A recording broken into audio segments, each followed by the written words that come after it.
where do we start with Guy? So Guy Rigby is a long-term advisor and I guess kind of friend to entrepreneurs. And in fact, when I started out writing about entrepreneurs and startups more than a decade ago, I know you wouldn't believe it that I'm that old, he was one of the first people I wrote about. He wrote great columns for us, and he started the entrepreneur practice at Smith and Williamson in 2008. He's also an author and remarkably recently spent 3 months rowing the 3,000 miles from the Canaries to Antigua, which makes him one half of the oldest pair to row any ocean in the world. How incredible. Join me in welcoming Guy to the stage. Thank you. You kept me hanging there just a couple of seconds. It was a heartbeat away from panicking. Lovely to see you. Look at that tan. Thank you. Is that well, rowing tan? It's gone. I've been back nearly a month, so. Wow, I think it's still lingering. But you're looking very well indeed. Thank you. And we're looking forward to hearing more about your story. Thank you, Guy. Great, okay. Well, this was originally billed as financial forecasting, I think, so I'm going to disappoint you and try and add a bit of colour to your afternoon. So are you all having a lovely day? Yeah, come on, a bit louder. Yay! Well done, well done. So thank you for that kind introduction. Oh, I haven't even figured out how to work this thing. Do I push it onto? Is that it? Right. So that's what I'm looking at, is it? Yeah? This one's not changing. Sorry, Guy, if you look down at the screen. Oh, I see. I can see there. Right, okay.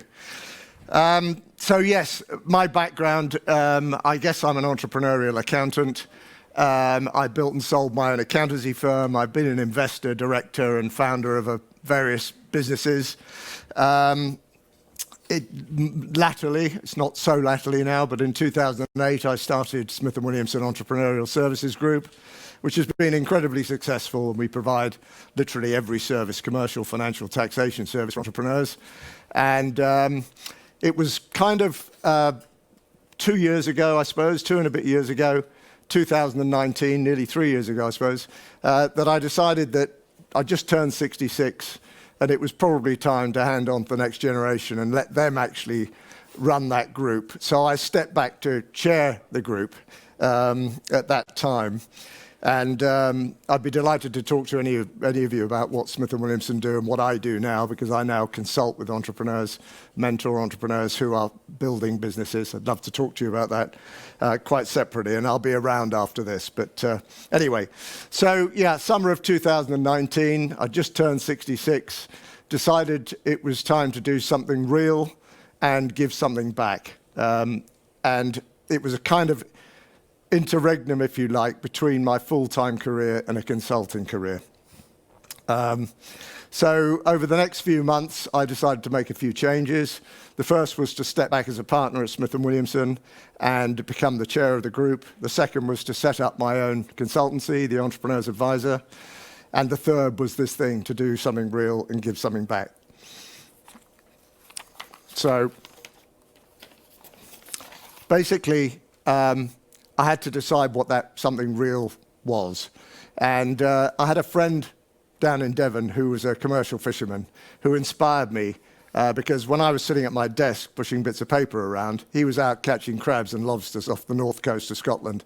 And I thought, you know, I'm strangely envious of this guy because he's out there doing something real. And so realizing that I was just not capable of climbing a mountain or running 40 marathons back to back, I decided that perhaps the sea was the answer and perhaps rowing across the Atlantic could work. And that's what I decided to do. So I'm going to just show you a little bit. There we go.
and 21 is on.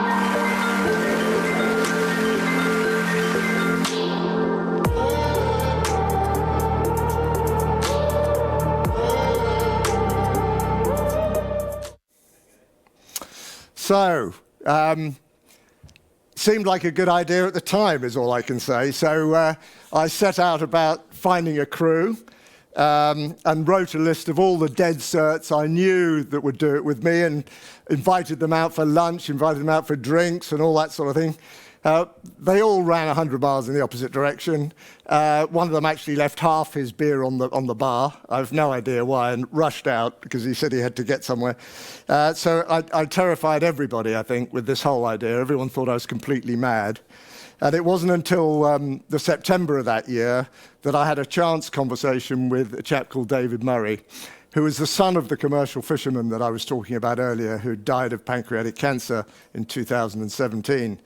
And we have no idea why we were talking or what we were talking about, but by now I had this sort of stock question that I would put in at the end of every conversation, which was, by the way, would you like to row across the Atlantic with me? And he amazingly said, can you do that? Is that a thing? And I said, well, Google it, have a look. 10 minutes later, he rang me, and he said, basically, I'm on. I've never rowed in a boat before, but I'd like to do it. He was a great character. He'd done 6 Ironmans and broken his neck preparing for his 7th. So he couldn't really do the Ironman stuff anymore. So that's what he decided to do it. We decided to go out to La Gomera, which is an island in the Canaries, which is where you saw that video where the start is, and just to see really more and learn more about the race. Sorry. So that was La Gomera. We went out in 2019, chatted to the organisers and the crews. Up until this point, my intention had been that we'd race as a 4, so we needed 2 more rowers. Then when we came back from La Gomera, we discovered that, by looking at the Ocean Rowing Society, that if we did it as a pair, we'd be the oldest pair ever to row in the ocean. So although that then takes 2 weeks longer, you've got much more responsibility as a pair than you do as a quad, etc., it kind of sealed our fate. And so we duly registered our entry as a pair in January 2020. So that took care of the doing something real part. We were now registered and had to figure out how we were going to get to the start line.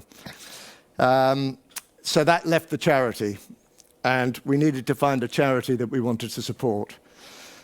So after some research, having spent my life working with entrepreneurs, I was very keen to use that community to raise funds for a charity. And after some research, I found this charity called UnLtd.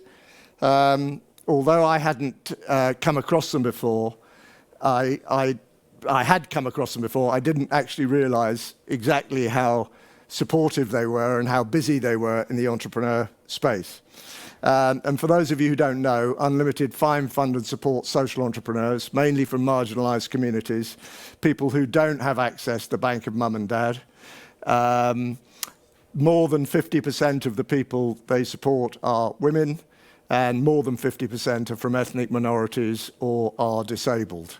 So an amazing charity, and their statistics show them that for every entrepreneur that they back, and I think they backed over 600 last year, they beneficially impact the lives of over 300 people. So it felt like a really, really good thing to support. David and I loved what we heard from them, and we felt we could make a difference. So we partnered with them, and it's important to know that part of our success in fundraising, which I'll tell you a little bit about later on, was the fact that we partnered with them. They came alongside us, we promoted them, they promoted us.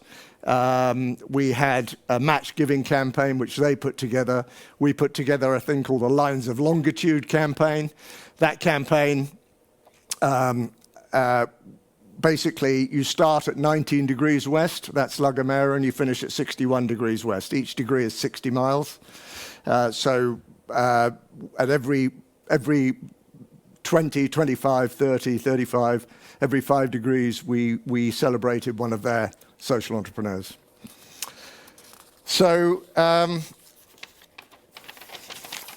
yeah. The challenge ahead, there it is, La Gomera, off the coast of Africa, Antigua, 3,000 miles away.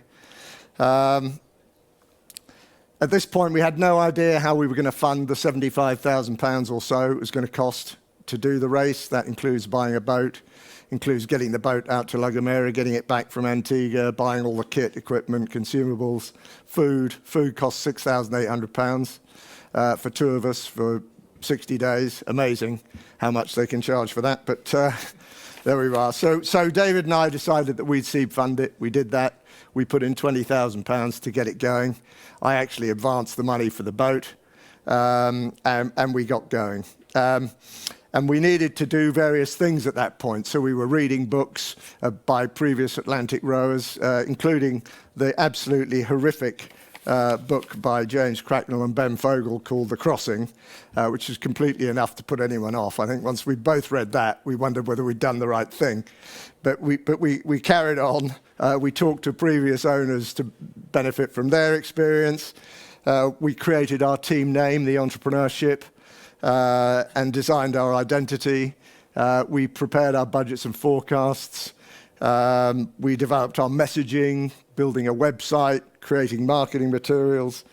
We booked our RYA courses, which were mandatory, sea survival, first aid, all those kinds of things, navigation. We arranged our training schedules and logistics, and last but not least, we had to figure out how to raise money. So this was our timeline for the Atlantic Challenge. I won't take you through it in any detail, but you can see, yeah,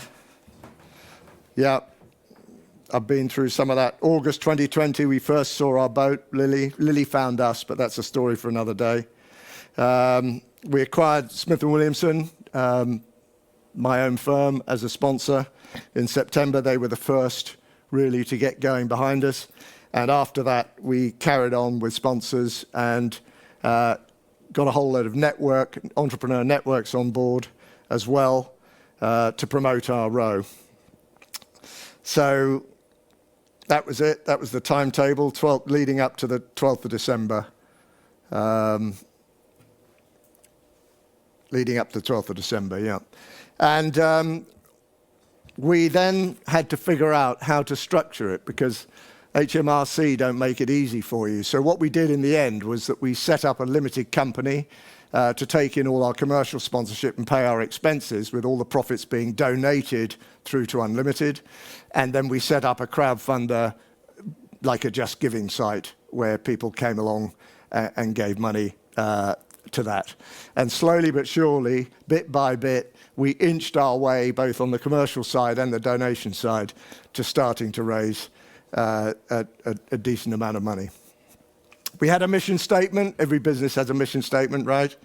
So this was what we stared at when we were rowing on the boat. It was on the cabin at the back. We were looking at it every day. Friendship, start and finish as friends. Respect each other in the ocean. Help and support each other. Enjoy the challenge. Remember, we're paying for it. Raise as much as we can for UnLtd. And don't be shit. And basically, what that meant was we don't want to be overtaken by the guy in the pink elephant suit. We wanted to put in a good performance across the thing. So first outing on Lily, that was she's a 24-foot, 5'7" wide boat. Quite a small bit of kit to cross 3,000-mile ocean in, but very well built, very safe. At that point, we had two options. We could buy a new boat or a second-hand boat. As I say, Lily found us, and the advantages of buying a second-hand boat were price and equipment. You bought her cheaper, and she came fully equipped. If you buy a new boat, they come with nothing, and you have to buy everything to go with it. She was built in 2019, and she was a veteran of that year's challenge. In fact, she was a record breaker. She was the first brother and sister pair ever to row the Atlantic, and the fastest male-female crew ever to row the Atlantic. And the team name was the Seablings, and you can see one of them sitting on the cabin there at the back. So How are we doing for time? All right. So you can now see that's the sort of background to it all. And obviously, we needed to start the training, the on-the-water training. There's a minimum requirement of 120 hours, including 24 hours of night rowing. So we took our boat down to Totnes in Devon, and we put her on the river, and we rowed down the river. And we went out of Dartmouth, which was great. But we did get sick of that 10-mile row from Totnes to the sea, because you're so far up the river. So we ended up moving her to Salcombe in Devon, which is an alma mater of mine, and we found people to look after her there for us while we went there. These were some of the things. So a bit of training in Dartmouth. You can see the sort of wonderful sunsets that you get when you're on the ocean there. And you'll notice that this was our training livery, so our early sponsors all got quite good prominence on the boat. Smith Williamson, obviously, the principal sponsor. Mishcon de Rare, the law firm. Dent, the trading business. Ollie, you know all these people. The one that was really interesting was Trimite, actually. So this guy from Trimite, Steve Thornhill, we met online. We met through LinkedIn, and decided we should have a chat about almost, anything really. And while we were chatting, I said, I know this name, Trimite. Why do I know the name Trimite? And he said, well, we used to sponsor powerboats. And I said, oh, well, while you're on, I'm rowing across the Atlantic. I said, it's not a powerboat, but Anyway, I didn't really think any more about it. But 3 weeks later or so, I just got an email from him, one-liner. Trimite will sponsor your boat for £15,000. It will be good for both of us. And that was it. I just couldn't believe it. It was fantastic. So he wanted a bit of prominence. He got it there. And that's a picture, obviously, of David and I rowing the boat off Dartmouth. RYA courses, first aid, you can see that. There we are, proudly standing with all our certificates. Wonderful training company down in Teignmouth, South Devon. This is the survival suit and life raft training. I promise you, if you ever get into one of those suits, they are impossible to get out of again. So you'd need to be cut off you when you were rescued if you were actually wearing one of those things. Our biggest training row was Salcombe to Falmouth and back. So we did a 200-mile row there and back.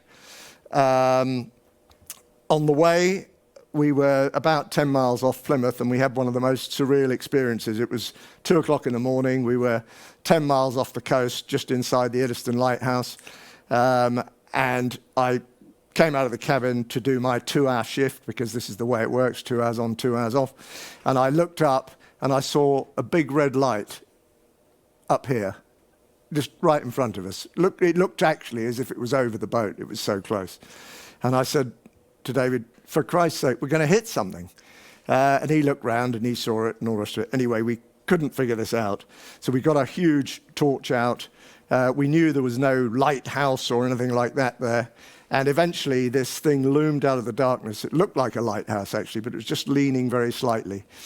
And we went past this 70 or 80-foot ship that was cruising along in perfect silence. It was totally calm that night. And there was an old guy with a huge beard, with a wheel, all the spokes standing there like that. No one else on deck. Every sail on the boat up. 6 sails on this boat up. And I shouted to him, I said, hey, mate, that was a bit close, wasn't it? He didn't flinch, he didn't turn. And it was only afterwards, when we'd gone past, that I realized he was flying a red light on the top of the mast, and he had no navigation lights. And when we got to Falmouth, I looked up navigation lights. It turned out they were only brought in the early 1900s in their current form. So we just concluded that we'd seen a ghost ship. But who knows? Who knows? It was the most amazing experience.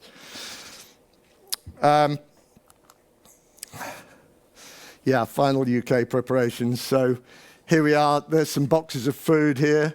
The one that bottom left picture there is quite interesting. In the 2020 race, there were 4 of the boats out of 20. There were only 20 boats in 2020. 21, sorry, 2020. No, I mean 2020. And 4 of them were hit by marlins. One boat was speared by a marlin, 30 centimeters came up between the guy's legs as he was asleep in the cabin. If it had been 2 feet further up, it would have literally gone through him. So I employed this carpenter here. You can see that the boat there is sitting in my garden. And we put down, first of all, we put down a butcher's apron, 2 actually, 1 on each side of the hull in the cabin where we sleep. And then we put 2 layers of 1/2-inch ply on top, very lightly stuck down so that we created a crumple zone. And we thought if we get hit by a marlin, we're going to be okay. Actually, in our race, only 1 boat got speared by a marlin, and it wasn't dangerous for the crew. So, design. Well, so you saw the training boat, as we called it, with all the the sponsors that we had at that time. But we ended up getting more and more sponsors. And so we took her off to get a proper design done for the boat. This was a barter deal. They got their name on the boat in exchange for designing it for us, and that's how she looked by the time we took her out to La Gomera. Lo and behold, with the company that did it for us.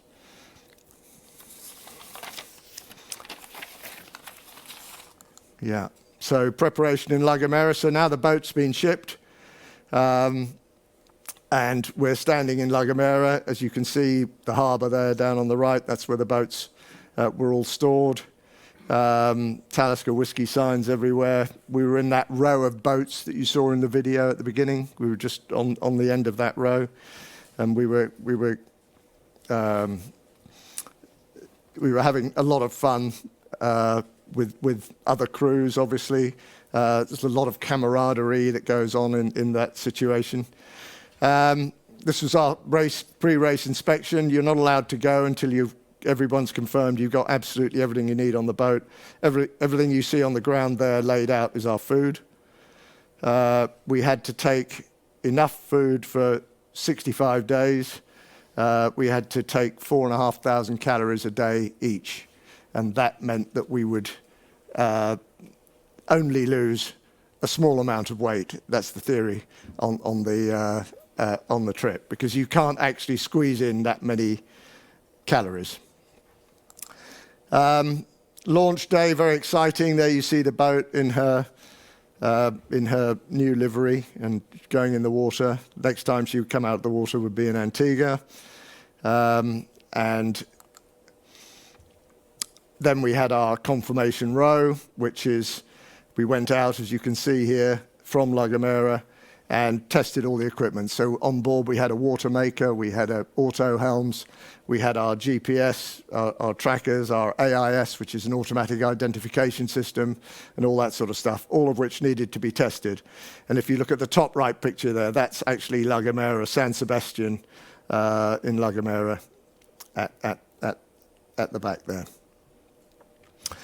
Then we had the race start, 12th of December, big day, perfect conditions. And that was actually the first leg.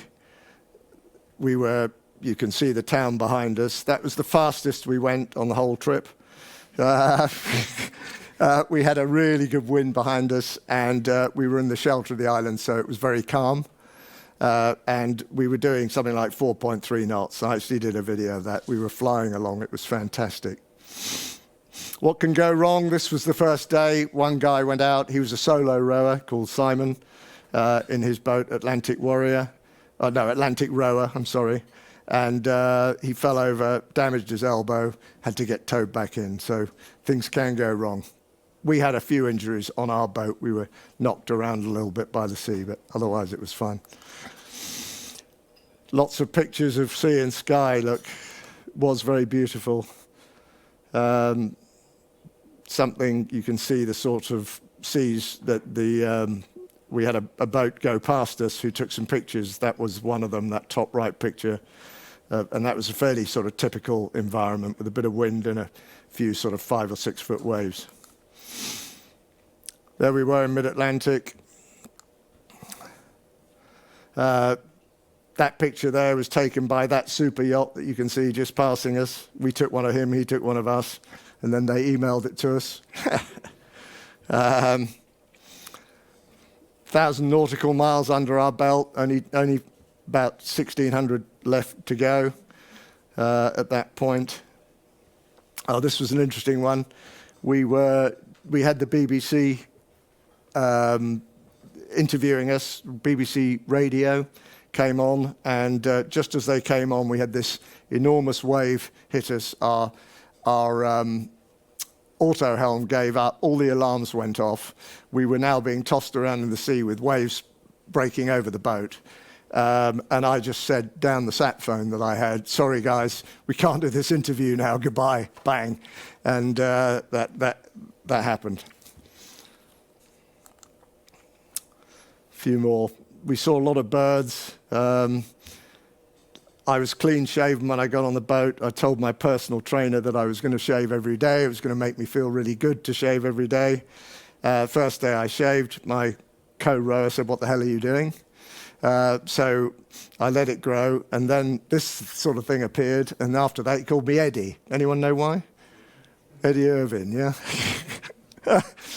Oh dear. Yeah, you couldn't make it up. And then we'll come on to the other one. So you can see every day we plotted our course, and you can see down on the bottom right each day's plot showing us exactly where we were. We obviously went through the halfway stage. Believe it or not, while you're out there, you get a lot of growth on the hull, which slows you right down. So you need to get that off, otherwise you can lose literally a knot an hour. So David, my pal, went over and scraped the bottom with a kind of car window screen scraper while I stood on the deck and, as you can see, keeping shark watch. 500 miles to go, on we go. Another rare visitor, 275 miles to go. I thought that was an interesting one. This was the screen on the right that we spent our entire life looking at. The first top left, 1.4 knots. We're bearing of 273 degrees, bearing to the waypoint to Antigua, 273.9, so we're pretty much on course, and a course overground of 275. So those were the things that we kept looking at. I just thought those numbers were all so similar that I better take a picture of it. We had various schools and organisations interested in following us. This was Millfield. David's son is a teacher at Millfield, and they got terribly interested, particularly in how we went to the loo. As you can imagine, those sorts of things are interesting to school kids. And the answer is, of course, in a bucket, which we threw over the side. 100 miles to go. When will we see Antigua? Well, that was a wonderful moment, seeing Antigua. We did a social media post about when we should have seen it, 38.1 miles or something. Last night on the boat, these birds visited us and came and sat on the boat. One tried to land on my head, after which my name changed from Eddie to Cliff. Then again, these are the social media posts that were made on our behalf. The boys, I think we were referred to. And there you can see the finish line coming up. And these were the most magical moments. People coming out, hooting at us, shouting at us, cheering, clapping, etc. There's the finish. And there are the traditional flares on arrival. So that was 3,283 miles later, from around 53 days later. And we got off. We set this new world record for the oldest pair ever to row any ocean. We also took 8 days off the previous oldest pair. Stepping ashore was interesting. If anyone saw the video, absolutely all over the place, very difficult. And obviously the first interviews. We had a Sky News interview almost immediately after we landed. Before and after, you can see the impact there. David lost 8 kilograms, I lost 10. That was 13% of my body weight. unfortunately, I'm putting it all back on again. That's the way of the world, isn't it? And yeah, we just got that last video to go. Back. Actually, Guy, we're going to have to press ahead, I'm afraid. So these guys can track you down on social media and find the video there. But can we just give a huge round of applause? I mean, what an amazing achievement. Absolutely incredible. And we don't have time for questions, really. But one really important question here. What did you eat? Were they like ration packs? Yes, they were. I'm sorry if I spoke for too long. You absolutely didn't. We were all transfixed. We'd forgotten about the time. We ate dried food. There are 4 or 5 companies that make quite reasonable dried food. You have a water maker on the boat, which is solar powered. You make the water, you boil the water, you put it in the dried food packets, you eat the dried food. It's really quite good.